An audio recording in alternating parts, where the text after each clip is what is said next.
Okay, panibagong araw, panibagong pagpapansin na naman kay Boy Dila. Eto lang Boy Dila, sasabihin ko sa'yo to with 100% certainty. Hindi ka papansinin ni Boss Toyo at ni Rendon. 100% ako doon. Actually, kahit itaya mo pa lahat ng pamilya mo, hindi mangyayari yun. Promise ko sa'yo. Ano ka kasi, yung hype mo kasi matatapos na yan anytime soon. Kung tandaan nyo lagi si Diwata, best hype ng isang tao na makukuha nyo. Pero that too ended, right? Panoorin na natin to. Cardinho. Rendon Labador. Okay, nahatay nga ni Boy Dila eh. Ang tagal eh. Pakitag ako dito kay Rendon, pakitag. Grabe, no? Feeling niya talaga may tira na siya, no? Literal na ng water gun ka lang kaya ka may tira. Pero bro, sabi ko sa'yo mag-focus ka muna sa career mo at saka sa future mo. Pagka nakasuhan ka na kasi talagang mabigat yon. Pero hintayin natin yung kaso. Kung may magkakaso sana may magkaso. At saka sana yung city ordinance din, maano na rin, mapush na rin na maparasahan yung mga ganitong tao. Tuloy. Yun na. Pakitag. Basketball. Tangina, nakakairita. Oo, pag-iwan ko. Pag-iwan ko na kanina ganun. Hey!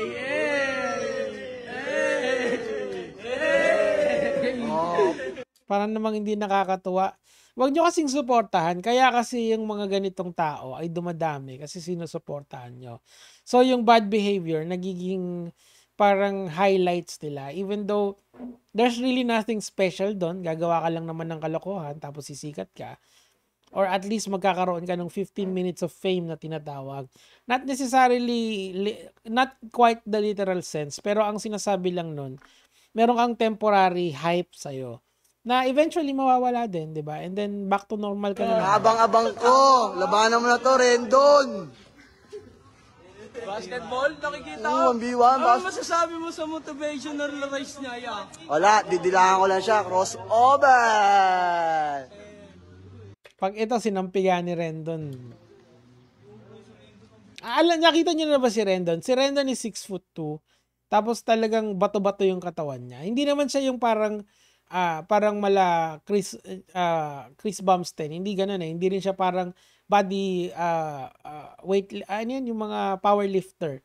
Rendon is very fit. Yun yung description ko sa kanya. Para siyang 40% ni Taguro. 'Di ba pag hindi pa nagwa 100% si Taguro, may 40% siya. Ganun siya kalaki na tao. And si Jormel yata 5'6", 5'8" lang yata si Jormel. Pero si Rendon matangkad talaga. Si MG malaking tao si MG eh. Masin malaki talaga. Si Jonah din. Kaso when they are beside Rendon, nanliliit sila kasi malaki talaga si Rendon. Natuloy natin. Paano yun niya pag binunggo ka nun? Bungguin? Malaki katawan nun. Iiwasan ko lang siya, sabay didilaan ko pa. Pag nakulong to, tingnan natin. Yung mga moves mong titiraan siya, ya. Didilaan mo muna pag ganun ko. Hey! 4-3! Sana may magreklamo kasi kung wala magrereklamo, wala lang yan. Mangiinis lang yan. Oh! Rendon, ang tagal mo manood. Hindi ka ni Rendon, hindi ka papatulan ni Rendon. Anyway mga kamatis, that's the appetizer for today's video. Ang point doon, kaya pinakita ko sa inyo, dahil alam niyo yun, ang dami kasing tao ngayon na nagpapadala kay Boy Dila ng mga gamit. Guys, papasimplihin ko na lang 2 wrongs do not make a right. Tigil-tigilan nyo na to. I-stop this. Gusto nyo, i-report nyo na lang yung page. O kaya i-unfollow nyo. Kasi hindi naman malaki yung page nun eh. Palagay ko, hindi nga yata aabot ng 100,000 yun ever eh. Pero, alam nyo yun, kung ako sa inyo, kasi wala naman siyang magandang content eh. Buti pa si Tito Mars Antimano nag-e-effort mag-content. Ito kasing tao na to, kita mo talaga kung saan lang siya, mukhang hirap pa nga magsalita eh, di ba? Yun lang yung alam niyang gawin. Yun lang yung nagpapa-hype sa kanya. And after a while, pag wala na yun, back to normal na naman. Now, let's focus on this ngayon. Kasi nga, people are so angry sa kanya that they are sending this fucking baggages. Hindi po si Lester ang pinahihirapan nyo dyan. Ang pinapahirapan nyo dyan, yung mga taong una nagbabalot yan. 'Di ba? Yung kung saan man 'to, kung Lazada man 'to, Shopee man 'to, or kung ano man 'yan, 'di ba? So hindi okay na bigyan niyo ng ano ng ganyang pagpapahirap si Lester. Kasi ang nahihirapan diyan yung mga empleyado diyan sa mga delivery apps na 'yan. Gets? Wala siyang ano diyan, wala siyang pananagutan niya, sasabihin lang niya, hindi ako umorder niyan, tapos i-return na, o di gastos 'yan doon sa rider at saka doon sa doon sa tao, 'di ba? So kayo pa yung pwedeng mabalikan diyan, pwede kayong makasuhan diyan, akala niyo ba? Huwag niyo kasing biru-biruin kasi hindi naman alam nyo, magalit kayo dun kay Lester, dun kay Boy Dila. Wag nyong ilagay yung galit nyo sa ganito. Kasi two wrongs do not make a right. Anyway, tuloy Morning natin. guys, aga. Ang aga na to, aga. To, puro Lexter na naman to. Puro Ayun, Lexter. ang dami, oh. To. Ayan, Lexter na naman. Dexter na naman. Ayan, oh. Wawa. Wawa. Dami yan, oh. Mga bulky. Ayan, oh. Dexter Castro na naman. Wawa naman. Si Boy Dila. Puro Lexter. Alam nyo, naiintindihan ko naman yung galit nyo. Alam nyo, ginagawa nga natin sa mga ganitong content is dinalagay natin sa tama yung galit nyo. Imbis na magpadala kayo kay Lester, mag-file kayo. Hikayatin nyo yung naabala ni Lester na mag-file ng complaint sa mayor's office. Kaysa ganyan mga kamatis, wala po tayong pupuntahan sa ganitong mindset.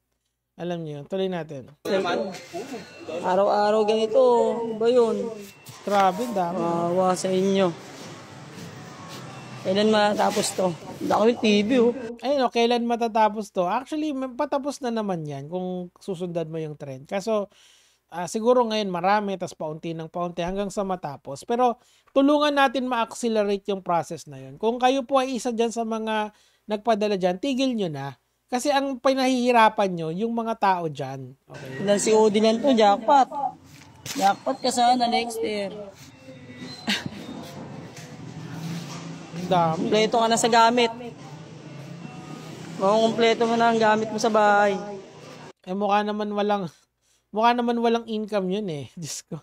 Tapos ganyan pa yung I mean, walang income in the sense na sabi niya nga, tambay siya, di ba? Kaso puro si Odi. Wawa sa inyo, rider. Oo, correct. Dami, oh. Correct. Ayan, no? So ano moral lesson dito? Ilagay nyo sa tama yung galit nyo. Wag nyong ilagay yung batas sa kamay nyo. Pwede naman kayong magalit sa internet doon sa ginawa niya eh. Pero para yan, papadala niya ng mga gamit ng ganyan, hindi yan nakakatulong doon sa ating advokasya na ipasapatupad kung ano yung tama. Kasi kung ano ba yung tama ang gawin dito, magreklamo tayo sa kinauukulan. I'm trying to help out everyone by i-consolidate lahat ng pwede niyong ireklamo. Kasi hindi lang naman si Lester yung mga nanggulo nung San Juan Basaan. Marami pang iba. May video evidence tayo nun. Nasa wall ko na yon. Papasa nyo na lang to doon sa kinauukulan. Tapos sila na bahala doon. Okay? Tapos kung kayo naman ay isa sa mga tao na naabala ni Lester, make sure to file a case. Kung talagang hindi kayo makatulog, hindi kayo makakain because of what he did, pwede yon. Unjust vexation, pwede. Tanong nyo sa abogado nyo. 'Di ba? It's just so unfair for the riders na sila yung nagsasuffer for this person's stupidity. At yung galit mo hindi na didirect kay Lester or kay Boy Dila. Gets nyo? So paano, yun lang naman yung gusto kong iyan dito, na itigil na natin to. Okay? Kaya mga lod.